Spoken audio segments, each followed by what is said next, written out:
Y en esta tarde pues vamos a intentar pues compartir en el libro de Hechos. Vamos a intentar, por lo menos intentarlo, porque 40 versículos para mí son muchos versículos, pero bueno, vamos a intentar sacar la esencia, el jugo de lo que dicen estos 40 versículos del capítulo 2 del libro de Hechos. Pero antes quisiera agradecer, porque sé que como iglesia habéis estado orando por un nieto de mi hermano, Isaac, ¿os suena, no? Vale, hoy le han dado el alta al chiquillo. Entonces, claro, estamos contentos, lógicamente, porque mi sobrino, la madre de este niño, falleció hace escasamente unos meses. Y ahora, pues, viene por segunda vez por la enfermedad el niño es que le sacaron un tumor cerebral de un tamaño considerablemente grande. Y claro, la madre decía, es que estoy repitiendo la historia, primero con mi marido, ahora con mi hijo. Rápidamente, pues, a varias iglesias llegó la misiva, pues, el ruego, como cuerpo de Cristo, pues, de orar. Y bueno, pues ha sido algo muy rápido. Creo que el miércoles fue cuando le operaron y hoy domingo ya le estaban dando el alta. Su madre contenta, feliz. El niño era el que nos mandaba audio, que me dan el alta, mucha paz, mucho amor. El niño mandaba con 7 años muchos mensajes. Pues nada, pues como tío abuelo que soy de ese niño, tío abuelo, madre mía, tío abuelo, yo lo que quiero es ser abuelo. Pues como tío abuelo del niño, daros las gracias como iglesia por las oraciones. Así que en esta tarde nos vamos a ir, a ver, creo que sí lo voy a encontrar, porque tengo mensaje, renuevo, estoy aquí, ¿no? Es que esta mañana tenía en un sitio, ahora en otro, estoy en renuevo. Vale. Bien, pues vamos a irnos al libro de los Hechos, al capítulo 2, y versículo, pues, lógicamente 1, 2, 3, y así vamos a ir recorriendo. Pero vamos a intentar hacerlo de una forma amena, porque a veces si leemos mucha letra y no entendemos lo que estamos leyendo, pues eso quizás nos dificulta, pues eso, la comprensión del texto. Estoy llegando ya, porque el ordenador tarda lo suyo, y aquí estoy. Bien, yo sé que hasta ahora, si estáis haciendo un estudio sistemático, o sea, a mí me gusta el estudio sistemático, también me gusta pues predicar por temas. Hay muchas formas de escudriñar la palabra, de forma temática. Pero este sistema que estamos utilizando en la congregación ahí en Cartagena, ahora estamos viendo el Sermón del Monte, y es muy interesante viendo parte a parte. Hemos visto solamente el capítulo 5 como en 12 o 14, en 3 o 4 meses. Y es importante porque así se nos queda en la mente la palabra de una forma como, ¿cómo voy a decir? Como más ordenada. Por lo menos en mi experiencia. Cada uno puede estudiar la Biblia como lo considere oportuno. En mi caso yo necesito un sistema y con un sistema pues creo que va mejor. Aunque también de forma temática se me da bien, aquí dándome yo la gloria cuando la gloria es para Dios, pero prefiero que sea así. Bien, yo sé que el capítulo 1 de los Hechos, que ya lo habéis visto, pues concentró todo el enfoque del libro de los Hechos. Bueno, decir quién lo escribe de más huelga, porque ya si se ha predicado, pues sabéis que el autor es Lucas. Y cuando ocurrió, bueno, Jesús se habla de muerte, de resurrección, de ascensión y de segunda venida.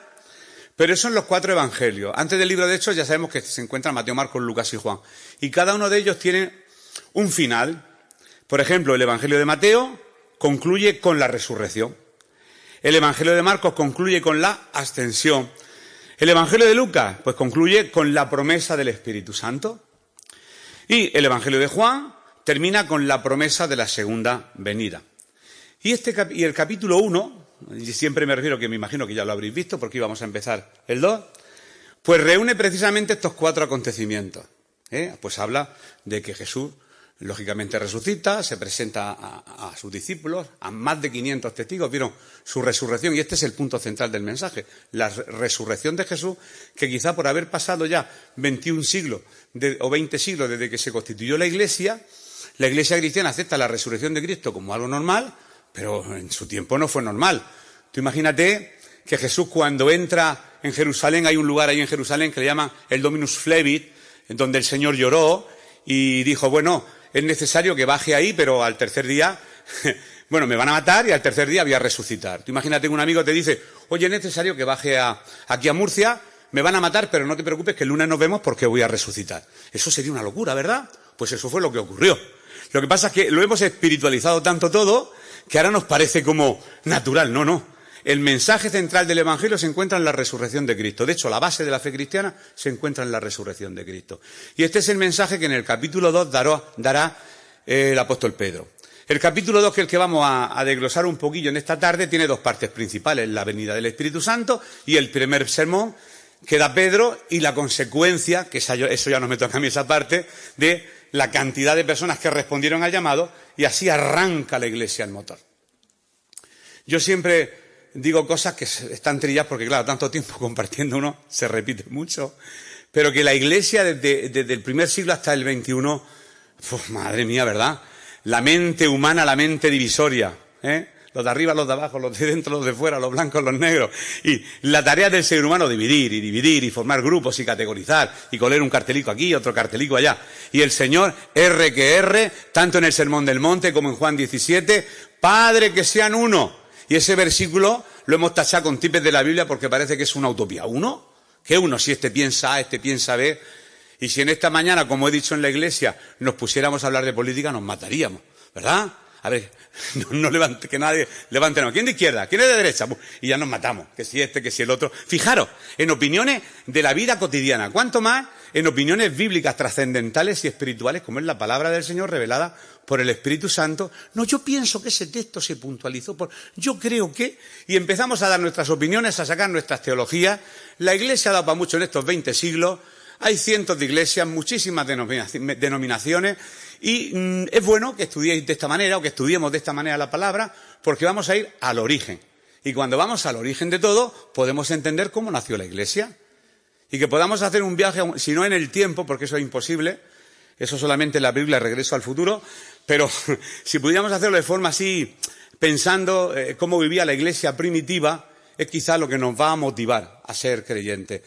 Yo tengo una lucha muchas veces con los jóvenes que se van de la iglesia, que vienen, y es que no nos agrada nada, es que allí soy musoso, es que allí no sé qué, es que allí... Y siempre las excusas, pues, las excusas que pone todo el mundo, ¿no? Que hemos puesto todos. Que si este tal, que si el pastor cual, que si se canta más, se canta menos. Cada uno tiene una excusa. Digo, Señor, si yo pudiera mostrarle a estos muchachos y visualizaran la iglesia del siglo I, bueno, pues yo pienso que aunque visualizaran la iglesia del siglo I, si el Espíritu de Dios no hace la obra, pues como aquellos que dijeron, crucifícale, crucifícale. Nosotros habíamos estado en esa plaza seguro. Pilato lo intentó, cogiendo a Barrabás y cogiendo a Jesús. Y él quería zafarse de esa situación tan fea. Todos los años, por estas fechas, ¿a quién soltamos? A Barrabás. Madre mía, se le cayó a Pilato todo el esquema mental que tenía, por eso se lava las manos. ¿Y qué haremos con Jesús? ¿Y qué gritó la multitud? Crucifícale. Pues en esa multitud estábamos tú y estaba yo. ¿No yo? Mano, yo llevo convertido 30 años al Señor, yo de evangélico de toda la vida, yo jamás. Y bueno, aquellos que gritaron crucifícale, personas, padres de familia, normales y corrientes, con sus negocios, sus trabajos, igual que tú y que yo.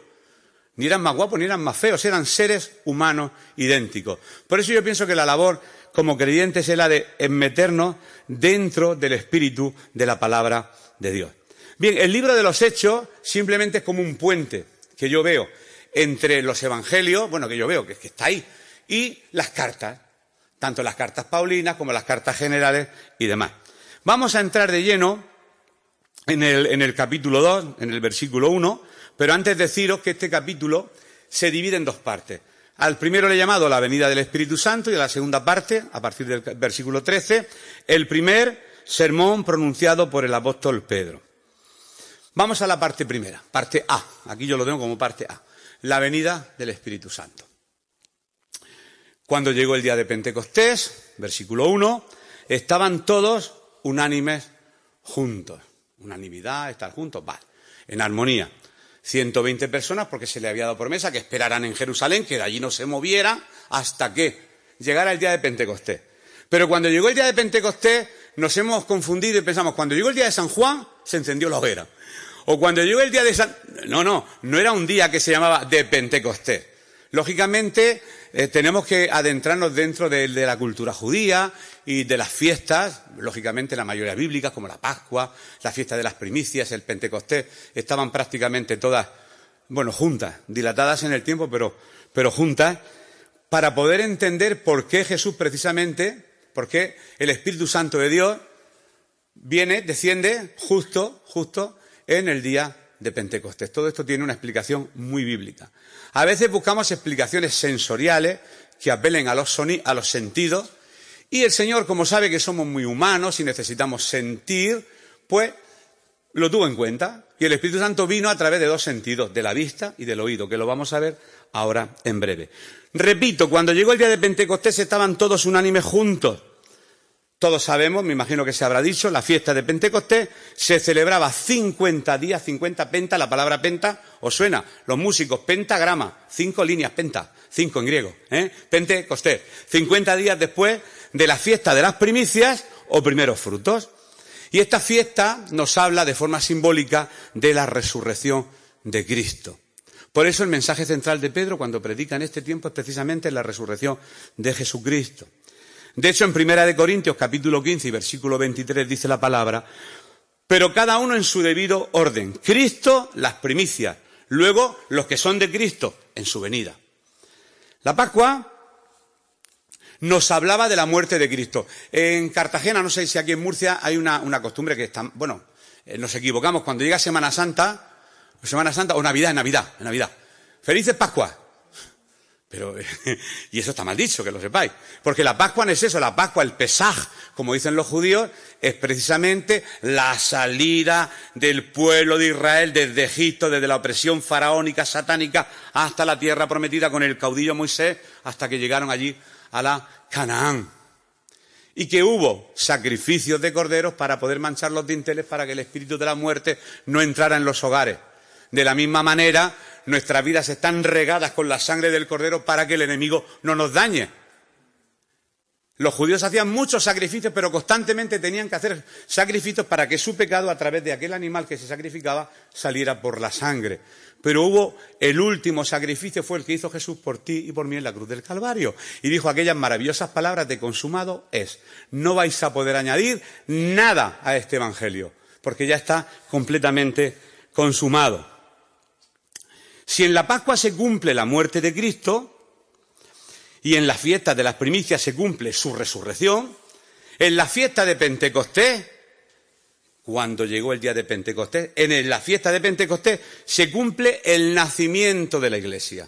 La Iglesia, nosotros somos parte de la Iglesia y del cuerpo de Cristo, aunque digamos, y es una palabra eclesia que es asamblea, que quizá la malutilizamos cuando decimos vamos a la iglesia. No hay mala intención ni vamos a castigar a nadie por ello. Pero no vamos a la iglesia vamos al local. Porque la iglesia somos nosotros, lo sabemos aquí. Pero tenemos eso que interiorizarlo porque podemos confundirnos. Yo cuando era católico, apostólico y romano, pues sí me gustaba llegar a la iglesia, arrodillarme delante del sagrario, porque allí estaba Jesús sacramentado. Allí sí estaba. Pero aquí resulta que Cristo... El Espíritu Santo de Dios mora en nuestros corazones y cuando nos reunimos como iglesia decimos Espíritu Santo, el Espíritu Santo está en nuestros corazones y en nuestras vidas. Cuando llegó el día de Pentecostés, no quiere decir que llegó un día específico, que sí, de fiesta, sino que llegó el cumplimiento del propósito para el cual se originó esa fiesta. O sea, cuando llegó el día en que la iglesia iba a nacer, eso está diciendo Lucas en el capítulo 2 y versículo 1. Seguimos hacia adelante. Lo que Belén fue para el nacimiento de Cristo, Pentecostés y Jerusalén, lugares distintos, lo fueron para la venida del Espíritu Santo.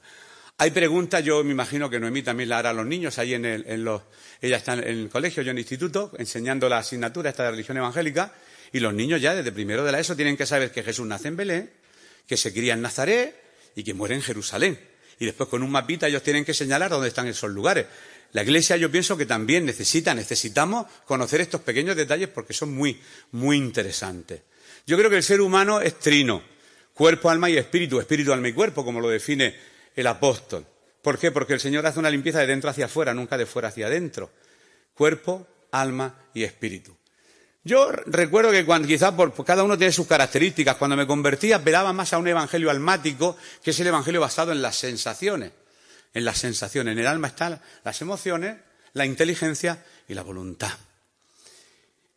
Y la voluntad, que es un tema del que no se habla, es muy importante, porque la voluntad simplemente dice sí o no sin sentir nada. Y a veces esperamos sentir para hacer algo.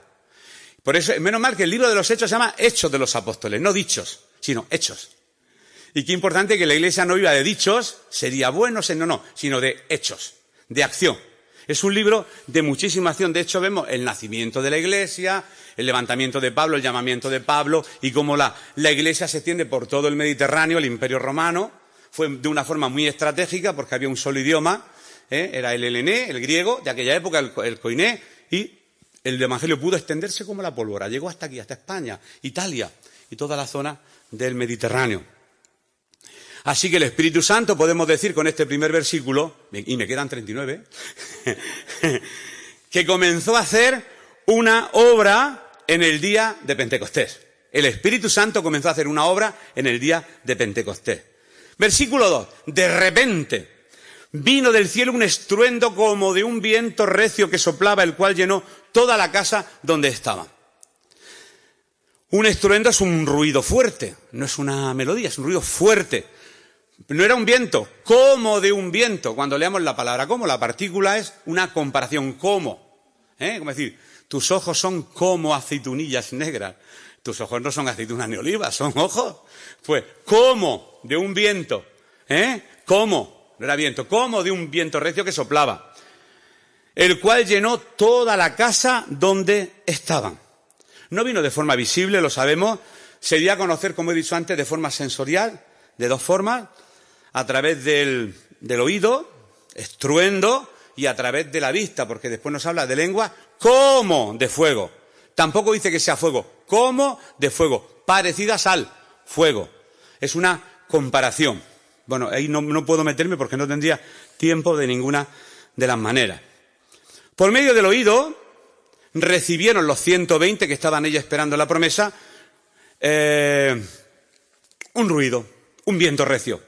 No era un viento en sí, un ruido fuerte. Y por medio de la vista percibieron lenguas como de fuego. No era fuego, pero parecidas al fuego. Y eso podemos leerlo, ya estamos en el versículo 3.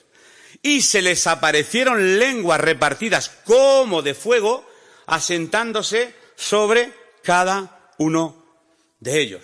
Observemos, aunque ya lo he dicho, que las lenguas eran como de fuego, no eran fuego, sino que parecían fuego.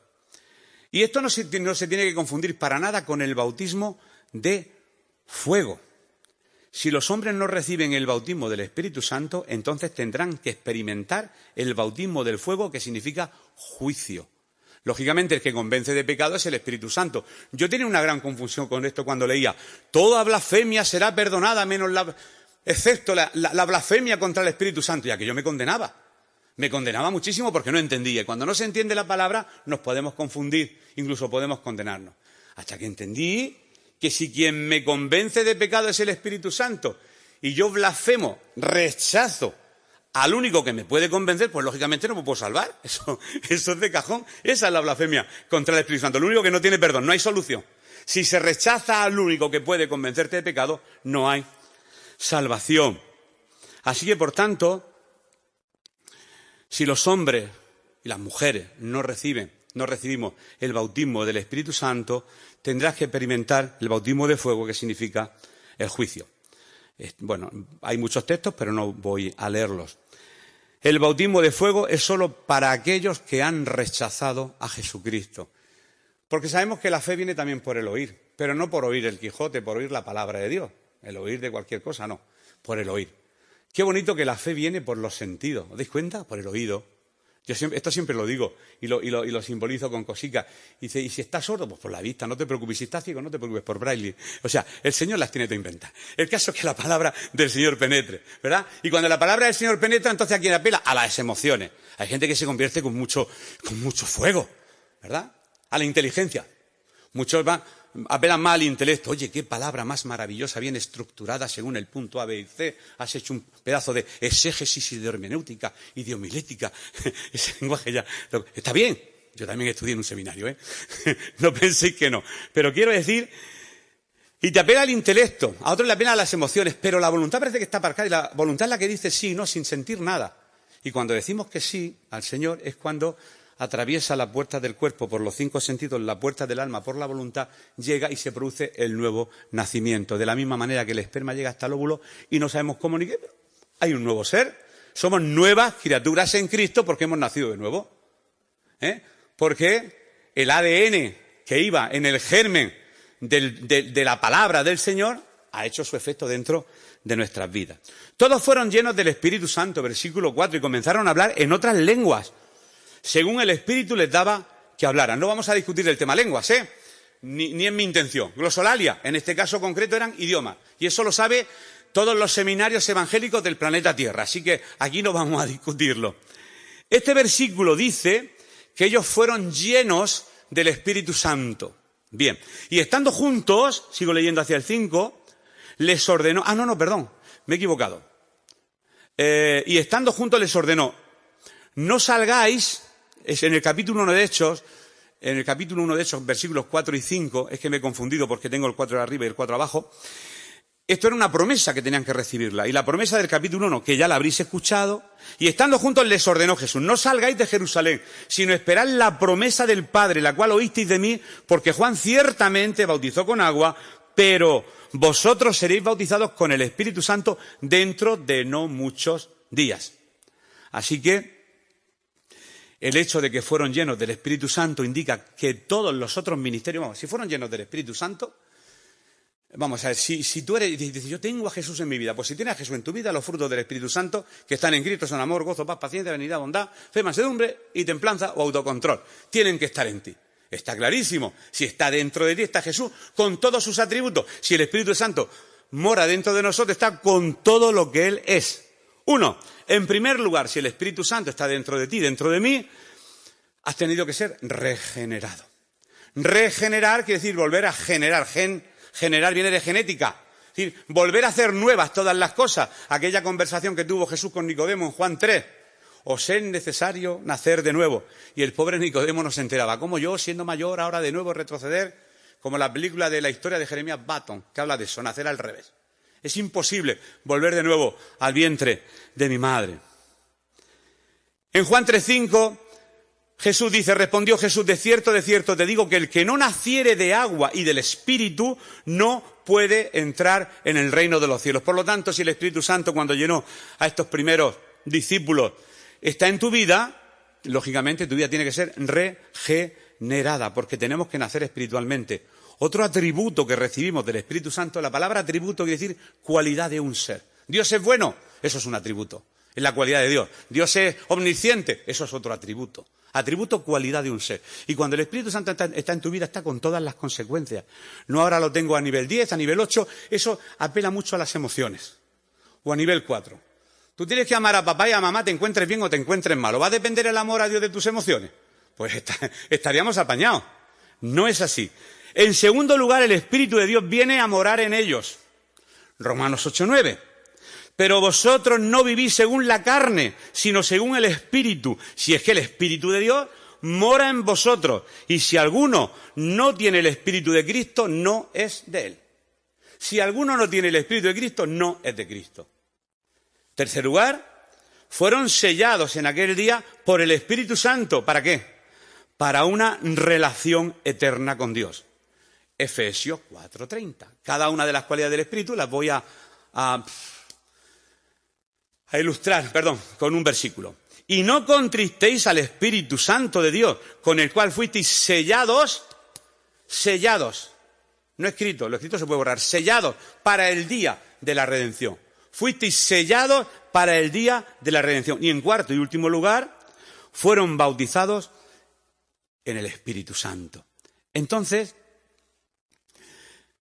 esto señaló el principio de la Iglesia aquel día de Pentecostés. Y desde aquel día en adelante hasta ahora, hoy, que creo que es 15, ¿no? 15 de enero de 2023, todo creyente en el Señor Jesucristo es puesto en el cuerpo de Cristo por el bautismo del Espíritu Santo.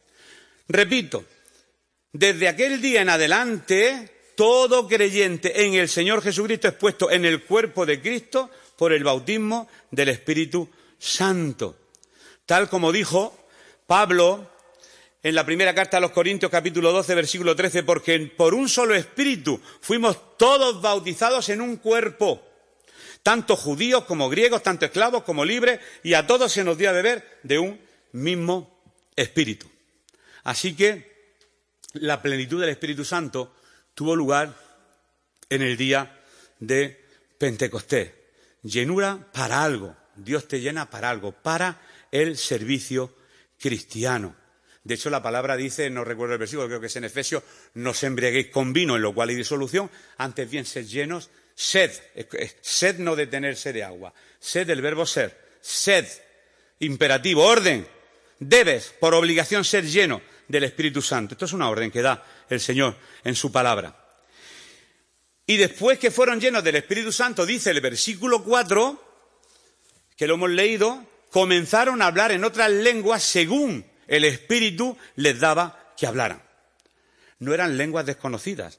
Había muchas lenguas habladas por los judíos porque el Imperio Romano era el invasor y muchos judíos vivían en varios lugares y con distintos dialectos. Y de hecho ahora veremos la cantidad de gente que había de Creta, medos, persas, árabes, y cada uno le oía hablar en su propio idioma. Dice el original, que podéis buscarlo en cualquier diccionario bíblico y veréis que no os estoy engañando.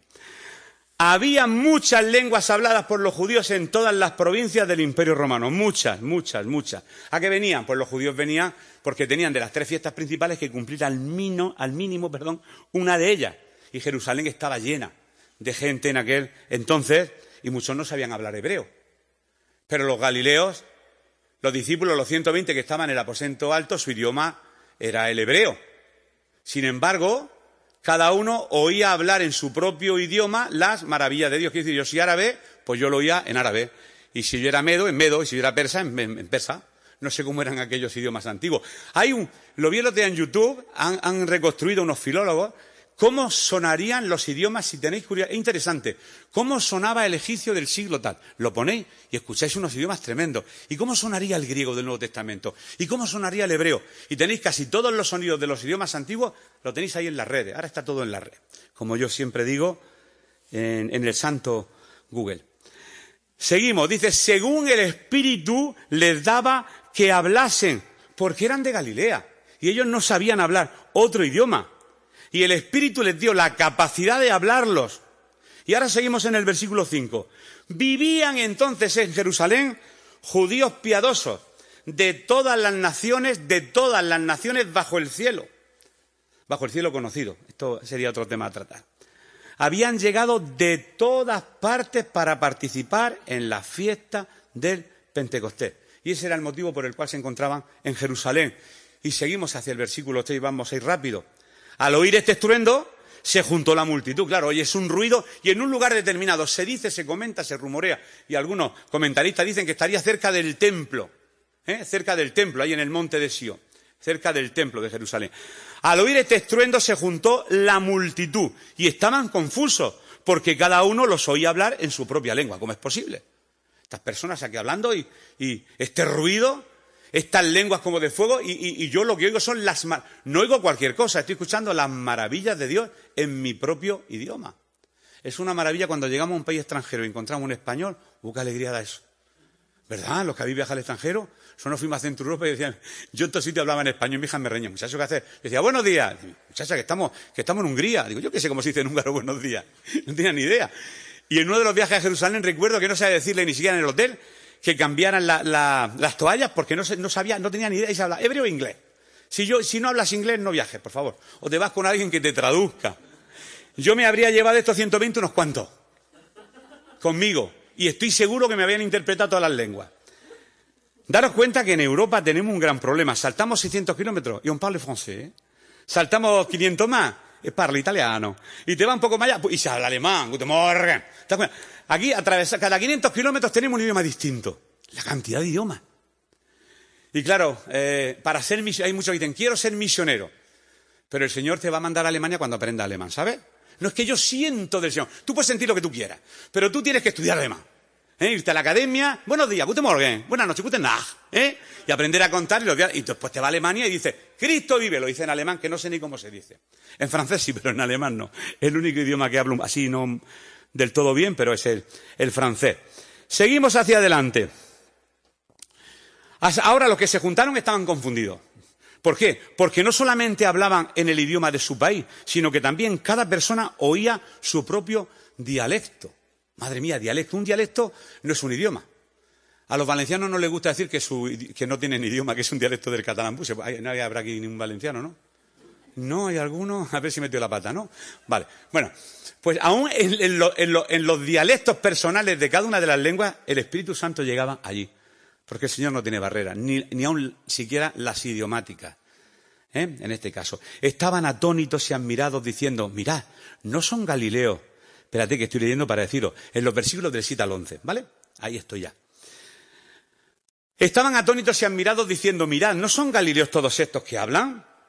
¿Cómo, pues, los oímos nosotros hablar cada uno en nuestra lengua en la que hemos nacido? Partos, medos, elamitas y los que habitamos en Mesopotamia, Judea, Capadocia, el Ponto y Asia, Frigia y Panfilia, Egipto y las regiones de África más allá de Cirene y romanos aquí residentes, tanto judíos como prosélitos, cretenses y árabes. ¡Cuántas nacionalidades, ¿verdad? Los oímos hablar en nuestras lenguas las maravillas de Dios. En nuestro propio idioma estamos escuchando las maravillas de Dios. Aquello tuvo que ser un día espectacular, un día maravilloso, ¿verdad? De llenura, de cumplimiento de una promesa bíblica. ¿Cuándo? Cuando llegó el día de Pentecostés. Se calcula que habían personas de 3 continentes, de Europa, de Asia y de África. Quedan otros 2 continentes que son América y Oceanía, los conocemos. Pero, concretamente, en ese momento, 3 continentes allí presentes escucharon ya las maravillas de Dios en sus propios idiomas. Versículos 12 y 13. Estaban todos atónitos y perplejos diciéndose unos a otros, ¿qué quiere decir esto? Pero otros, burlándose, decían, están borrachos. Claro, para decir que alguien está borracho, vosotros habéis visto a alguna persona por la calle, ¿verdad que sí? Yo sí, que va así, tambaleándose. Yo no sé, a lo mejor la forma de... No tengo ni idea, pero lógicamente si les sorprendió y les juzgaron como que estaban borrachos, lógicamente pues algo tuvieron que ver, alguna actitud de ebrio, de estar completamente bebido. Pero Pedro, muy flamenco, él dice, ¿cómo van a estar bebidos si son las 9 de la mañana? Están todos los bares cerrados. No han tenido tiempo de tomarse ni una copichuela siquiera. Eran las 9 de la mañana, ¿sí? Eran las 9 de la mañana. No están borrachos estos. Y ahora pasamos a la segunda parte, que es el discurso de Pedro, que empezamos en el versículo 13. Ahora lo leemos. Qué día tan maravilloso tuvo que ser aquel día. A mí me dicen, si pudiera viajar en el tiempo, pues yo que sé, viajaría al nacimiento de Jesús, al día de Pentecostés, ¿verdad? Cuántas ilusiones tiene uno, pero sería bonito. Y ver todo aquello. Quizá a lo mejor no querríamos viajar en el tiempo al momento de la persecución, ¿verdad? Eso ya no nos gustaría, ¿no? Momentos donde nos sintamos, ¿verdad? Todo lo que viene con sensación nos gusta. Con dolor lo rechazamos. Y que sepáis que gracias a la muerte de Jesús y a su sufrimiento, es por lo que estamos nosotros en este día aquí. Porque Él murió. Lo importante no es que murió, lo importante es que Él resucitó. Eso es lo importante del mensaje que ahora va a dar Pedro, que lo vamos a ver así por encima no, lo vamos a ver bien. Bien, pues así como la fiesta de Pentecostés en el Antiguo Testamento se celebraba 50 días después de la fiesta de las primicias, o primeros frutos de la cosecha, de la misma manera, 50 días después de que el Señor Jesús resucitó de los muertos, el Espíritu Santo vino para llamar a un cuerpo de creyentes y establecer su iglesia. La resurrección de Cristo, ya digo que es un tema muy peliagudo y muy interesante. De hecho, si a alguien le predicas, por favor, cuando tú le hables a alguien de Cristo, no dejes de nombrarle la resurrección, porque esta es la base de tu fe. Cristo resucitó. ¿Cómo? ¿Un muerto resucitar? Sí. Yo nunca he visto resucitar a un muerto ya, pero Jesús sí resucitó. Los que habéis viajado a Jerusalén habéis visto que en la puerta de la tumba pone, Él no está aquí porque Él resucitó. Bueno, si realmente esa fue la tumba, porque esa es otra. Pedro respondió a la burla de que los discípulos estaban borrachos, respondió. Entonces Pedro, ya estoy continuando en el versículo 14 y 15, poniéndose en pie con los 11, alzó la voz y les habló diciendo, judíos, y todos los que habitáis en Jerusalén, esto sea notorio y oíd mis palabras, pues estos no están borrachos, como vosotros suponéis, puesto que es la hora tercera del día. O sea, la explicación que dice, no están borrachos porque no han tenido tiempo. Son las 9 de la mañana. Posible. Bien, y sigue, ahora vamos a seguir. Pedro respondió a los que se estaban burlando. Y está diciendo, esto que estáis viendo no es resultado de la embriaguez. Soy judíos, conocí muy bien la escritura, la Torá. Después viene la Mishnah, que es la Torá estirada, inventándose. Y después llegan las 613 leyes judías, que eso ya... Ahí fue donde tuvo que venir Cristo a meterle caña a los que decir, oísteis que fue dicho, pero yo os digo, y oísteis que fue dicho, pero yo os digo, a cambiar un poquito todo lo que ellos habían oído y pensaban que era la verdad. Estaban más preocupados del espíritu de la letra que del espíritu de la letra. Pedro entonces les habló a los judíos utilizando sus propias escrituras. Es maravilloso cuando a alguien le puedes predicar con su propia Biblia. Qué bonito cuando un católico abierto dice, oye, vamos a hablar de la palabra. Digo, venga, pues con tu propia Biblia. Entonces, pues tú coges la propia Biblia, puedes... Nosotros sí que sí, somos muy extraños. Tienen 72 libros, 6 apócrifos. No, si el libro histórico, muy bonito, ¿no lo habéis leído? Pues tenéis que leerlo. Primera Macabeos, Segunda Macabeos, Tobías. ¿Os dais cuenta de la cantidad de cosas que nos han enseñado tergiversadas completamente? ¿Qué pasa? Porque leamos los 6 libros apócrifos. No hemos leído otros libros que no son cristianos, ¿por qué no vamos a leerlos? Y tener conocimiento. ¿Y por qué le llaman apócrifos? Y todas esas cosas. Le dice, no es tan borracho. Entonces, ¿qué es lo que es? Pues esto es lo dicho por el profeta Joel. Es que no conocéis las Escrituras. Si vosotros conocéis la Biblia de memoria, con los 12 profetas menos sea Joel, Amós, Nahum, Abacús, Sofonías, Ageo, Zacarías, bla, bla, bla, bla. Pues Joel. Entre todos esos 12, uno de ellos, un profeta menor, dijo que esto iba a ocurrir. Entonces Pedro usó esta profecía como una respuesta a aquellos incrédulos y a los que se burlaban. Esto es lo dicho. ¿Por qué creen ustedes que esto que están viendo aquí, de la gente hablando en unos idiomas que todo el mundo lo entiende, y lenguas como de fuego, y la gente que parece que está ebria con esa llenura del Espíritu Santo? No tenemos los judíos, porque Pedro era judío y le hablaba judío. Si tenemos que contextualizar que estamos en una cultura judía, y el mensaje fue dirigido a los judíos, no es lo mismo que los mensajes que Pablo dirigió a los gentiles. Cada cultura, lógicamente hay muchas culturas, cada cultura no es que requiere un evangelio distinto, sino una forma de predicar el evangelio. Siempre lo digo, que el autor del libro Hijo de Paz, Don Richardson, que fue misionero, cuando él fue a la parte de Nueva Zelanda, al norte de Australia, a Papúa Nueva Guinea, y él pudo traducir toda la Biblia, no sé, al papués, pues resulta que la tribu se convirtieron todos a Judas. Judas, no es broma lo que estoy diciendo. Leer el libro, Hijo de Paz. ¿Por qué? Porque en su tradición y en su cultura, la traición, el traidor, es el personaje maravilloso. ¿Y quién es el traidor en las Escrituras? Judas. ¿Por qué el libro se llama Hijo de Paz? Porque también esa tribu tenía una costumbre, que cuando ambas tribus tenían un problema, el primer hijo que naciera de matriz había que dárselo a la familia afectada. Y entonces le vino la luz a Don Richardson y dijo, de la misma forma que vosotros para reconciliaros dais al primer hijo que sale de matriz de madre, así Dios, para reconciliarse con el hombre, dio a su propio hijo. Y entendieron el mensaje de salvación.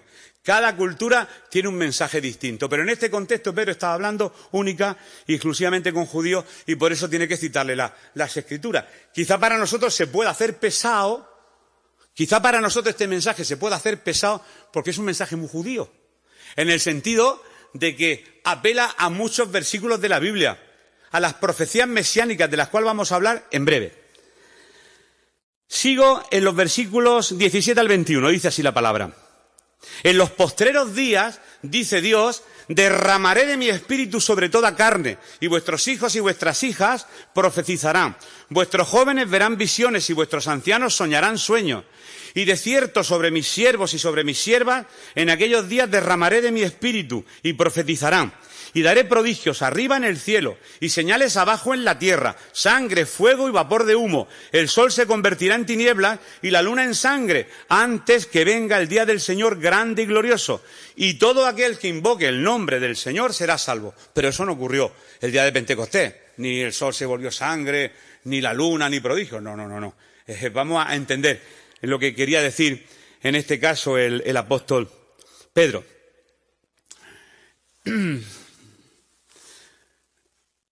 No creo que nadie se atreviera cuando escuchó aquel mensaje de Pedro, esto es lo que dijo Joel. Y dijo, cuando la luz estaba hablando de otra cosa.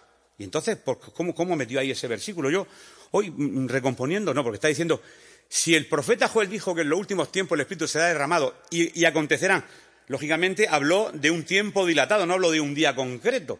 ¿Os extrañáis Si en las Escrituras tenéis el mensaje de Joel de que derramaría su espíritu sobre... Por lo que estáis viendo, es un fenómeno espiritual, que no natural. ¿A qué habéis apelado? A que han bebido alcohol. Fíjate si sois carnales, que apeláis a la carne, apelar al espíritu. ¿El profeta Joel no dijo que ocurrirían cosas? Pues aquí tenéis algunas de ellas ya. No que todo esto estaba ocurriendo en aquel momento. Porque ni la luna se convirtió en sangre, ni el sol se convirtió en tinieblas. Bueno, cuando Cristo fue crucificado, sí sabemos que se hizo una oscuridad y algunos están, los eruditos de la Biblia, que fue un eclipse. Bueno, me da igual que fuera un eclipse, pero si Dios lo permitió que fuera un eclipse, y justo en aquel momento, pues me parece muy bien.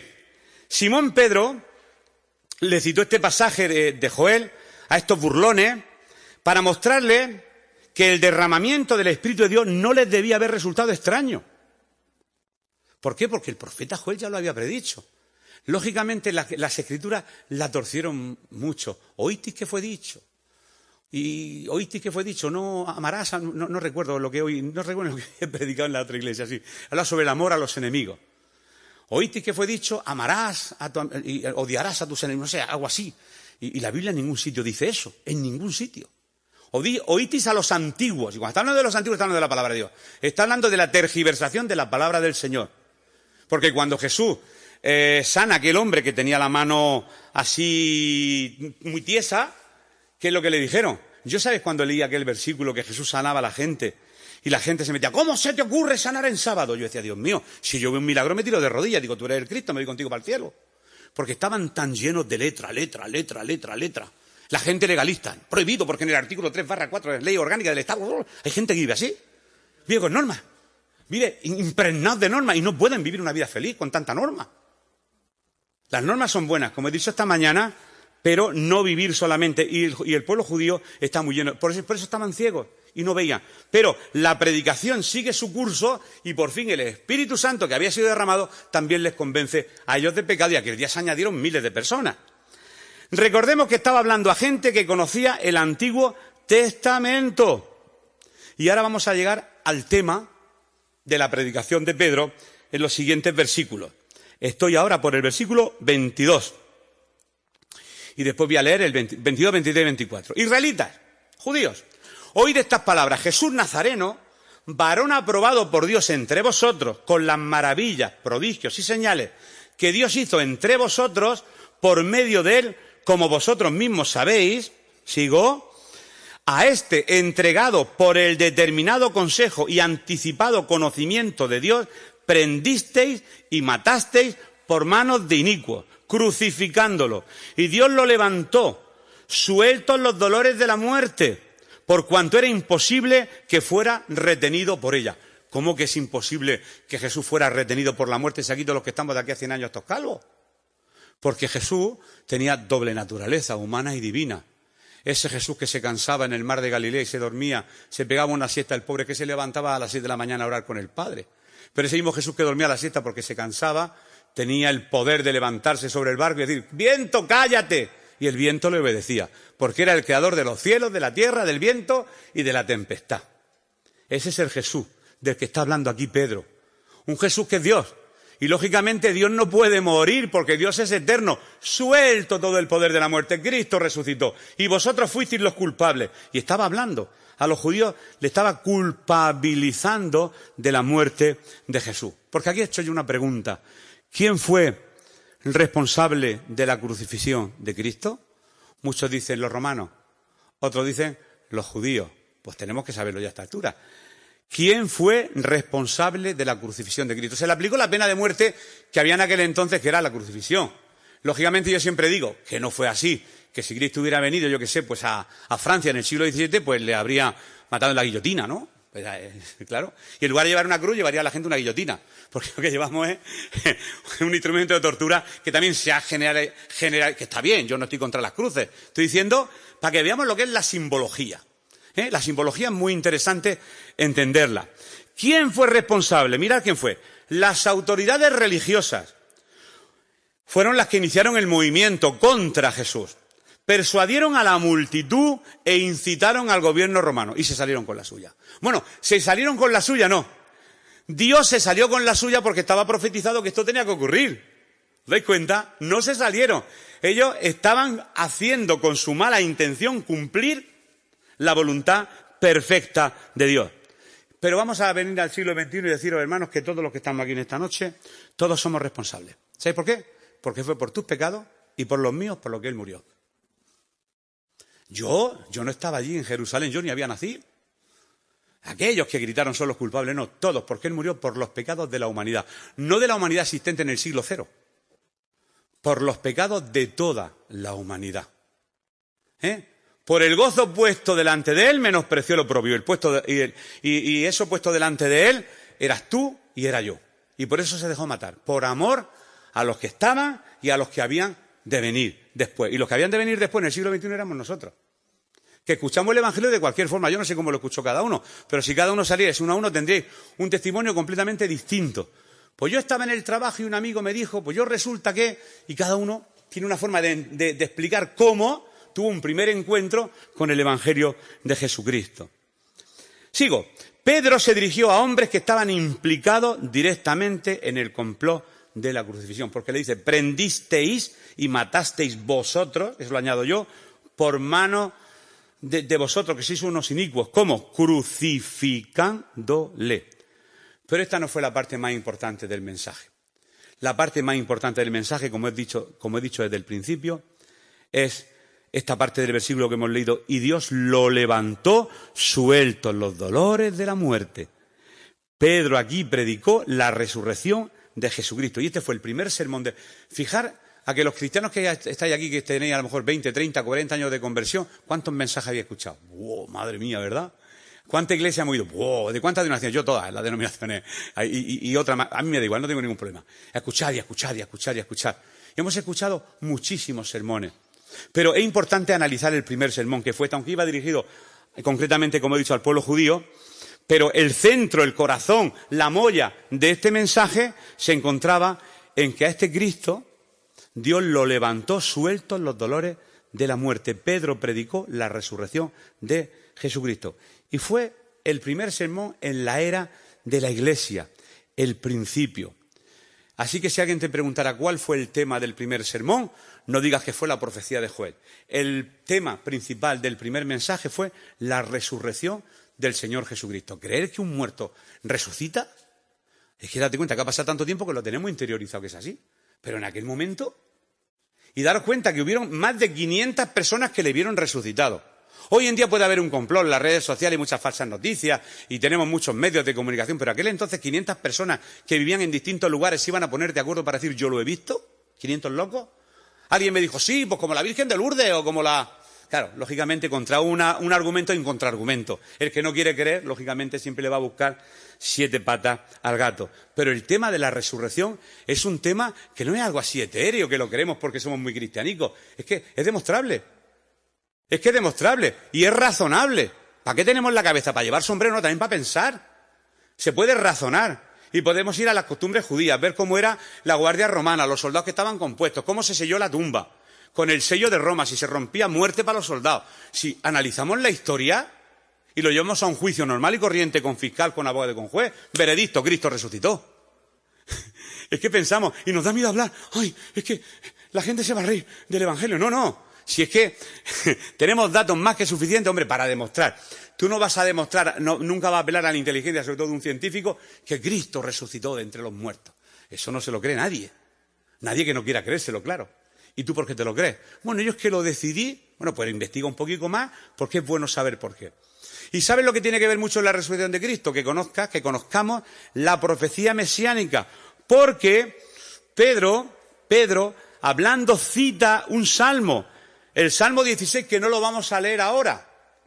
No dejarás para siempre a tu siervo en el Hades, lugar de la basura, el infierno, las profundidades. Jesús cuando muere baja a las profundidades, dice la Biblia, de la tierra. Es otro tema. Ya lo hablaremos dónde se ubica el infierno. Pero Él resucitó y se presentó y se personó delante de sus discípulos. El mismo Tomás. ¿Cuántos milagros presenciaría Tomás? ¿Cuántos? Vio a Pedro andar por encima del agua. Vamos, contra una ley gravitacional del señor Newton, andando por encima del mar, no se hundió. vio que con 4 panes y 3 peces comieron más de 5.000 personas. Y encima se le ocurre decir al muchachico, pues como no lo veo, si no lo veo no lo creo. Si no, claro, para que es que mucha gente dice, yo me convertiría si viera milagro. Mentira, ¿qué va? Si aquí hay alguien que dice, si se aparece Jesús de pronto se desmaya, ¡pum!, se muere, le da un infarto.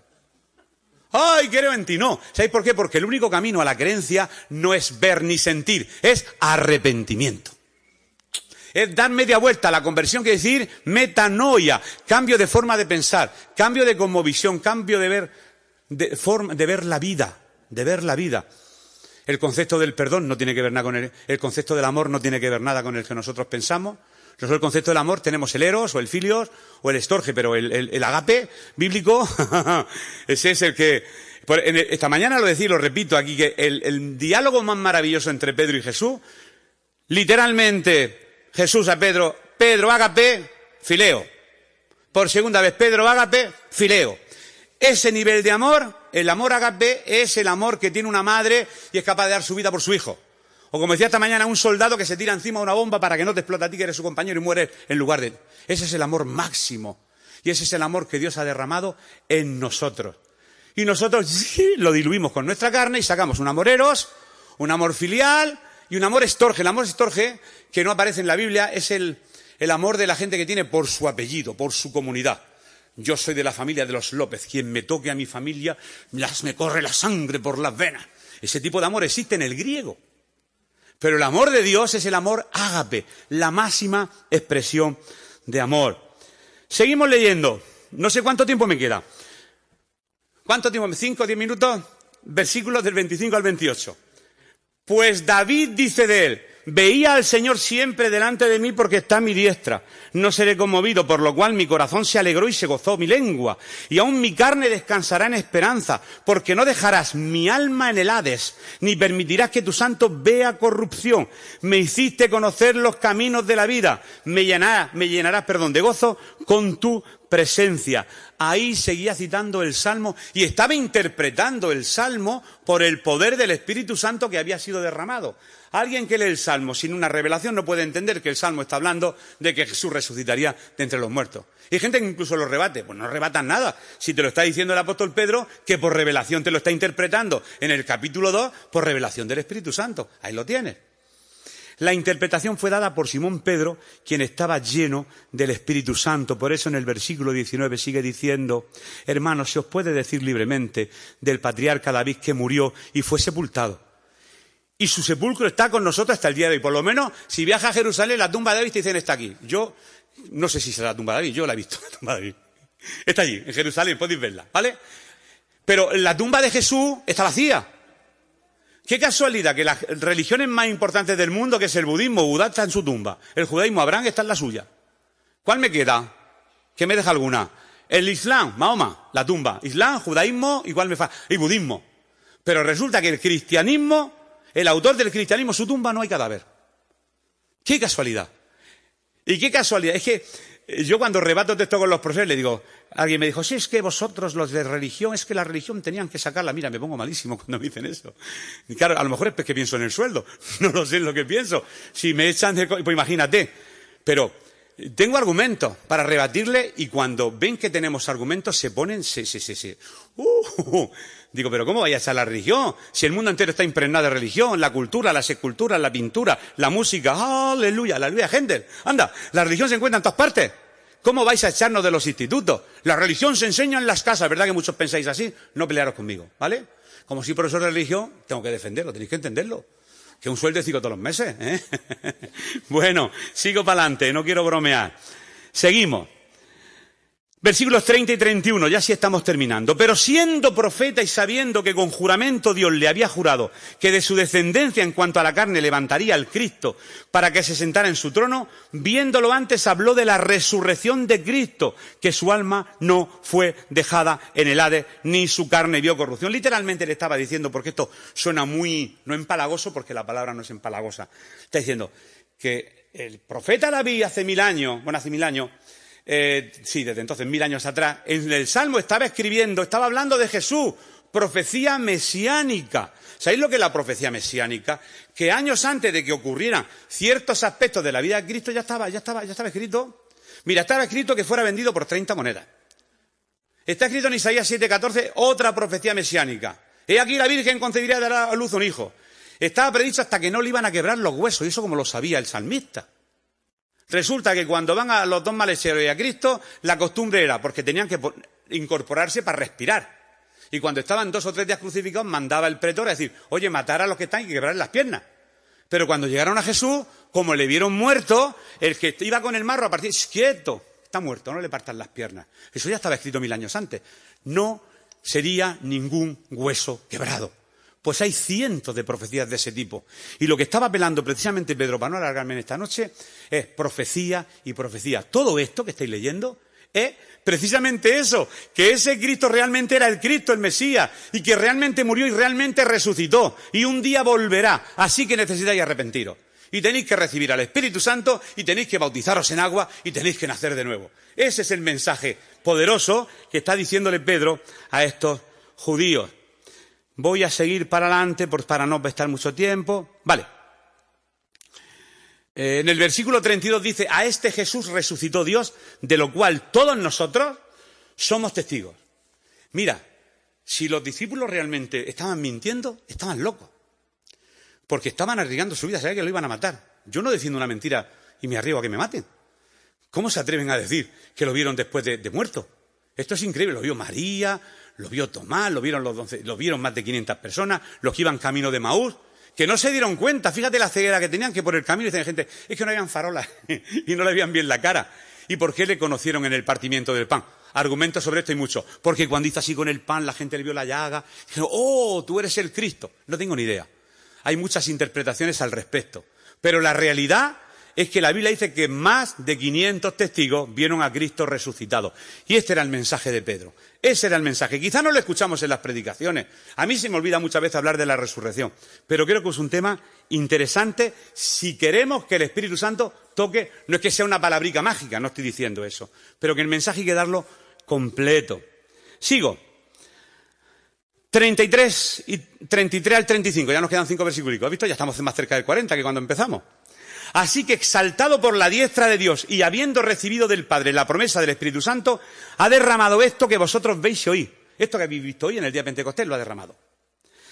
David no subió a los cielos, pero él mismo dice, dijo el Señor a mi Señor, siéntate a mi diestra hasta que ponga a tus enemigos por estrado de tus pies. Los santos del Antiguo Testamento no fueron a los cielos. Si alguno de ellos hubiera ido al cielo, entonces David también tendría que haber ido allí, pero no. Es la Iglesia, la que será levantada y conducida un día a la nueva Jerusalén. Y luego cita el Salmo 110, le está citando salmos que ellos conocían en el versículo 1, y le estaba mostrando que Jesús estaba sentado a la diestra del Padre en ese momento porque había resucitado. Y eso ya estaba escrito. Pasa que ellos leían, no sé de qué manera podían leer las Escrituras. Así que versículo 36, sepa pues ciertísimamente toda la casa de Israel, que a este Jesús a quien vosotros crucificasteis, Dios lo ha hecho Señor, Kyrios y Cristo. Señor, esa palabra tiene mucho poder, Señor y Cristo. Ese al que vosotros habéis crucificado pensando que era el hijo de un carpintero y de una tal María de la familia de... Ah, pero este no es Jesús, su madre no está con nosotros y sus hermanos son fulanito y menganito. Ni sus propios hermanos creían en él. Es que es inconcebible. Pero así somos los seres humanos. Al oír esto se compungieron. Aquí viene la conversión. Al oír esto se compungieron de corazón y dijeron a Pedro y a los otros apóstoles, hermanos, ¿qué haremos? Pedro les dijo, arrepentíos, metanoia, y bautícese cada uno de vosotros en el nombre de Jesucristo para perdón de los pecados y recibiréis el don del Espíritu Santo. El mensaje que produjo convicción en los oyentes.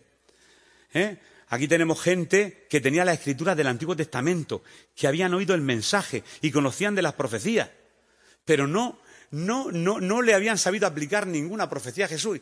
Mira, creo que son como 10 profecías que se cumplen en un mismo día. La hora de la muerte, que se llena el cielo de tinieblas, que en su muerte le dieron a Abel y él y vinagre. Detallitos así tan pequeños y que fue vendido por 30 monedas. Podría haberla vendido por 31 o 33, pues por 30, pues ya está en el Antiguo Testamento profetizado. Si lo cuadra, dice, bingo, este Jesús es el Mesías, el que estábamos esperando. Sin embargo, a los suyos vino, a los suyos, y los suyos no le recibieron. pero a los que creen en su nombre les dio poder de ser llamados hijos de Dios. ¡Qué maravilla! ¿Qué hicieron estos judíos? Cambiaron de dirección y se dirigieron hacia Dios, se bautizaron, y eso lo iréis viendo en versículos más adelante, y aquí están los 2 últimos versículos y terminamos. Porque para vosotros es la promesa, siglo I, y para vuestros hijos, siglo I medio, y para todos los que están lejos, para cuantos el Señor nuestro Dios llame, nosotros, siglo XXI. Y con otras muchas palabras testificaba y los exhortaba diciendo, sed salvos de esta perversa generación. Hace ya más de 2000 años, como he dicho, estábamos bastante lejos. Sin embargo, Pedro estaba hablando aquí también de nosotros. Por eso este mensaje es actual. Está dando para la Iglesia de Cristo hoy en día. De acuerdo que se ha desvirtuado con el tiempo, el pecado, no sé, el razonamiento de cómo somos los seres humanos, que nos gusta dividir, nos gusta categorizar, eso ha hecho que la Iglesia un poco ser uno se ha quedado en utopía, por desgracia. Pero bueno, como yo digo, nos centramos solamente en el Señor y tú y el Señor y el Señor y tú, y es suficiente.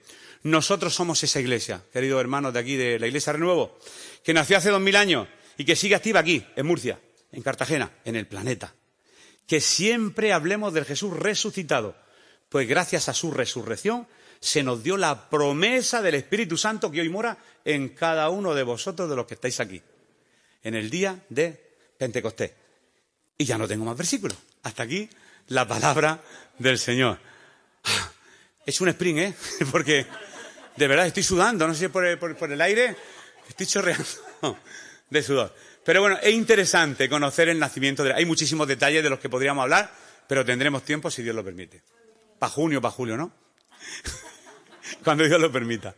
Bueno, pues gracias por haber confiado en mí, por haberme invitado, y ha sido un placer estar con vosotros. Así vamos a dar gracias a Dios. Señor, queremos darte gracias por tu palabra. Gracias porque tu palabra es verdad, Señor, y tu palabra nos recuerda, Señor, el origen de la Iglesia.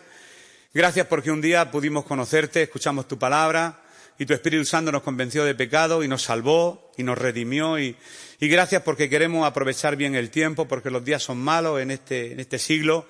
Y queremos, Señor, predicar al mundo que Cristo no solamente vino a morir, sino que también resucitó por cada uno de ellos y murió por sus pecados. Ayúdanos, Señor, a que muchas almas puedan convertirse, Señor, y que tu Espíritu Santo toque sus corazones y que tú sigas añadiendo a tu Iglesia a aquellos que han de ser salvos. Gracias por esta congregación aquí en Murcia. Bendice cada familia aquí representada, joven, niño, Señor, familia. Y te damos muchas gracias por este tiempo de tu palabra. En el nombre de Jesús te damos las gracias. Amén. Pues que el Señor os bendiga, familia.